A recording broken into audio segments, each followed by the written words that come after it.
Well, I'm here with Dr. Edward Hallowell, one of our foremost experts on attentiveness and attention and schooling. And Dr. Hallowell, you've written a new book that I know that many are going to find a very compelling read that focuses on a somewhat different audience, which is adults and work and the world of work.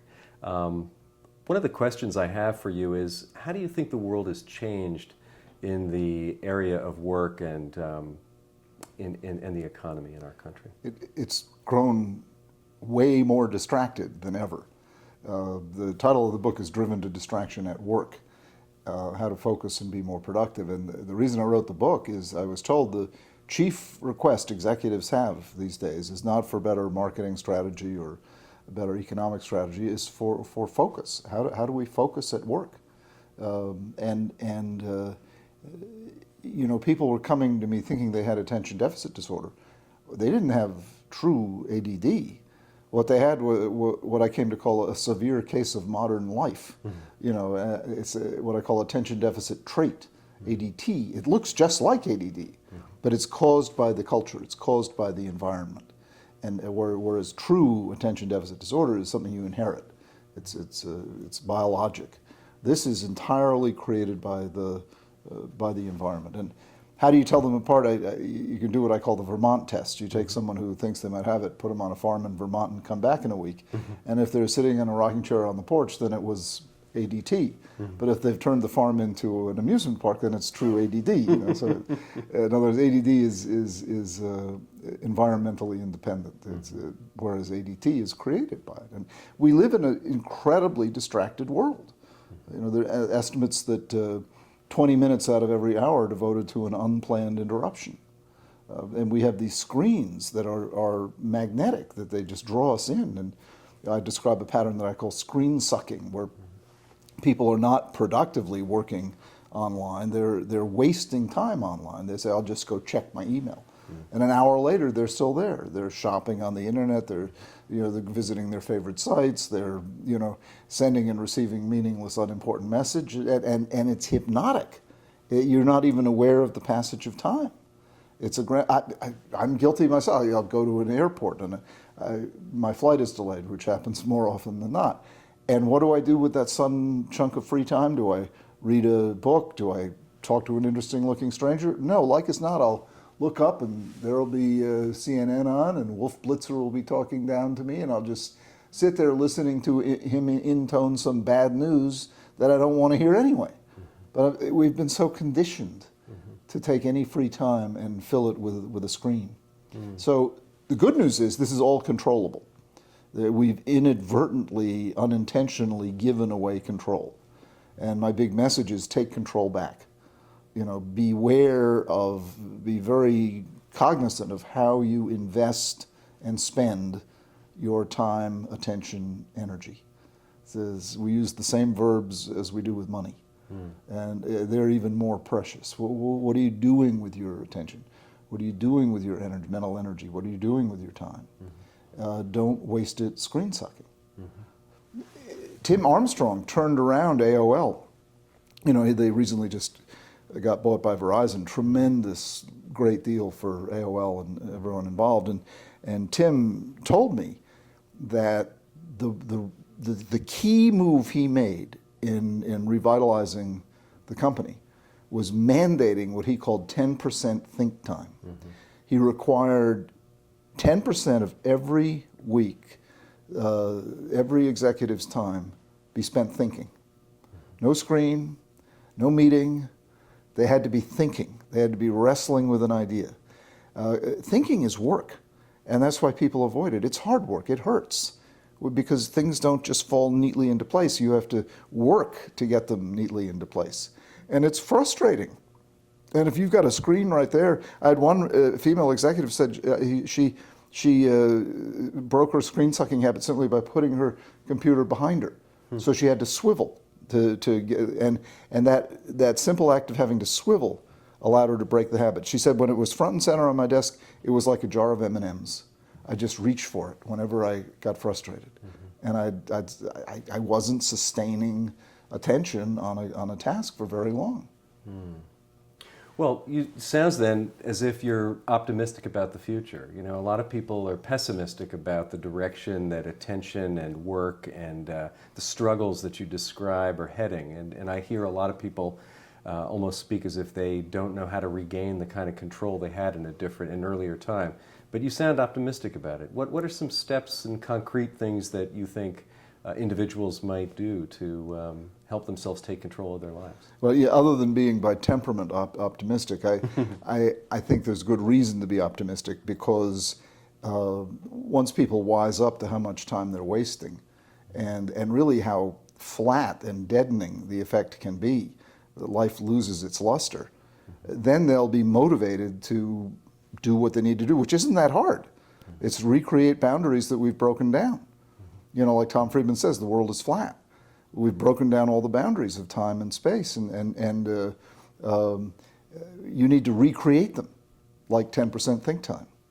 You know, like a rule at dinner: we don't do email during dinner, or a corporate policy of set the bar high before you send an email, or don't work out emotional issues via email. Terrible thing to do. I mean, there are some basic strategies that can protect you and protect your attention long enough that you can get serious work done. It's not that complicated, but it can be very difficult because it's like breaking a bad habit. It's like quitting smoking. It can be extremely difficult. But people are willing to do it. You take a weekend and have no electronics. At first, you're reaching for it all the time, like a package of cigarettes. But by the time the weekend is over, you're feeling rejuvenated. Wow, I didn't know. It's like ambient noise getting turned off. You know, suddenly you're not spending all that time with a screen. Like the panic that ensues when the internet goes down in your house, and then all of a sudden people realize, oh, there are other things I like to do in the house. Other things we could talk to each other. Yeah, exactly. Play cards or something. You know, another area that you've had great experience with in your career are schools, and I'm wondering. You talk about the corporate world quite a bit in this new book, and also wondering what the message is for school leaders, and whether you think that schools are places where these issues of distractibility at work are heightened. Do you think that people are having an easier time dealing with some of this? Schools are busy places. Are people used to dealing with this kind of distraction in schools, or what do you think the message is for school leaders? Schools really should be laboratories of focus. They should really be places where kids learn how to focus. And most schools that I know of have policies when it comes to screens. You know, when you can have an iPhone, if you can have an iPhone, when you can go online. You know, very explicit policies regarding the use of electronics, so that you're in charge of the electronics instead of the other way around. And kids ought to use school as a place to learn how to use electronics wisely. I mean, it's foolish to have a no electronics policy, because that's not the world. But you want to have a policy where kids can learn how to put themselves in charge, learn how to use moderation. You know, it's the abstinence model of treating addiction won't work with electronics, because you've got to be able to use them. It's more the food model, moderation. Just as you learn to eat with moderation, you learn to use electronics with moderation, putting yourself in charge of them. And I think schools are the perfect place to learn. Parents have to help out, though, by also reinforcing the message at home. You can't spend 6 hours in front of a screen. It's not good for you. You know. That's right.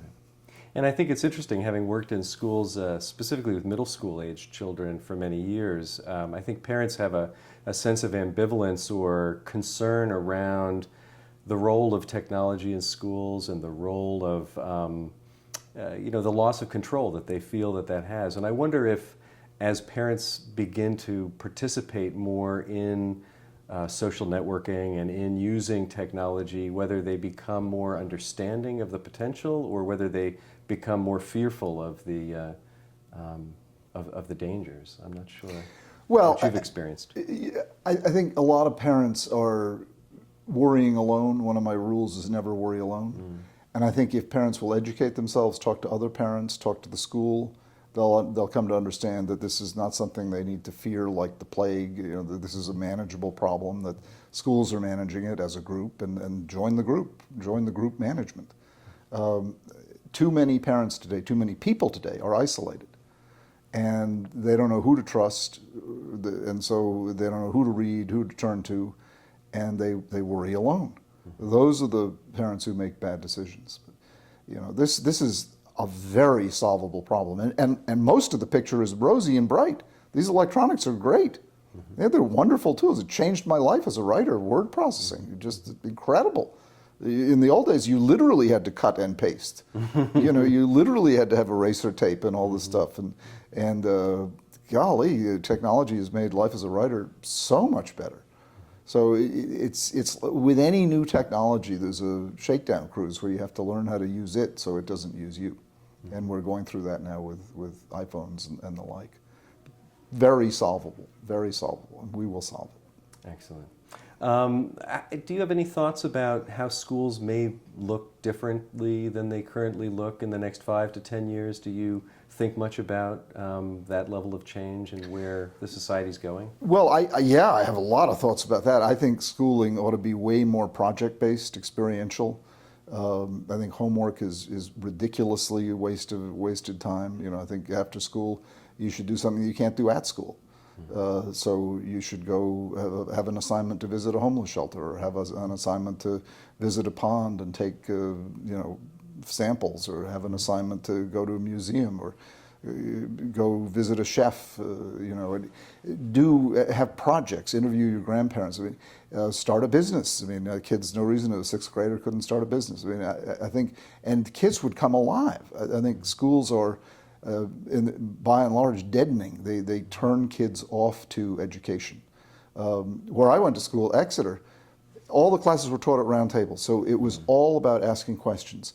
And learning came to life. I fell in love with learning at Exeter. It was absolutely, suddenly, it was an adventure of questioning and exploring and discovering. And, Exeter's thought of as very old-fashioned and conventional. Not at all. It was, and these teachers, I was taught to question everything and try out new ideas. And because I went there, I fell in love with learning and have been doing it. And not enough schools ask questions. Instead, they lecture, and they have a memorize and forget curriculum, kids understandably get turned off to school. They think it's boring and irrelevant, and a lot of it is. So if they could turn learning into what it ought to be, which is experiential, experimentation, discovery, interactive, then we could make a lot of progress. And I also think schools can get seduced by technology, and they invest tremendous amounts in technology. Where they ought to invest tremendous amounts is getting good teachers. The best educational tool going is a really good teacher, an inspiring teacher. That is by far the best educational tool going. Unfortunately, a lot of schools don't get that, and they think, oh no, we'll upgrade our education by upgrading our technology. I'm not opposed to that. And I've seen some schools do remarkable things with technology, but a good teacher is worth 100 times more than upgrading the technology. Inspiring teachers change lives. And unfortunately, there are teachers out there who are the opposite of inspiring, and they can ruin lives. So we want to put our money, I believe, in getting great teachers and preserving what I call the human moment. God save us from the virtual school. Maybe I'm a Luddite. I don't think so. I think I'm correctly saying don't go down that road. You need human interaction to inspire kids. You can't mail it in. You can't do it virtually. And put more experiential learning, project-based learning into the curriculum, and less memorizing and lecturing and deadening, stuff that you and I wouldn't want to do. I wouldn't want to do some of the stuff I had to do in 5th grade, those homework sheets. What a waste of time. Do stuff in school, do stuff out of school that you can't do in school. And in that model, it sounds as though even though the kid may be physically in the building, it's almost a virtual experience because it's just a worksheet. Yeah. And it might as well have just been done online. Yeah. And perhaps, there are online models where that connectivity that you talk about could be preserved if that's the goal. If the goal is connectivity and great teaching, maybe the tool is less important than that core value. Well, Yeah, you can get inspired by watching someone on a screen. There's no doubt about it. Look, going to the movies, or Bill Nye the Science Guy, or when I was a kid, can't remember who it was, the guy who did the science experiments. I found that absolutely captivating. So yes, done right, it can be captivating. But I think it's a mistake to put such faith in technology that we lose that we lose faith in the power of great teaching. To me, that is the most important element in education.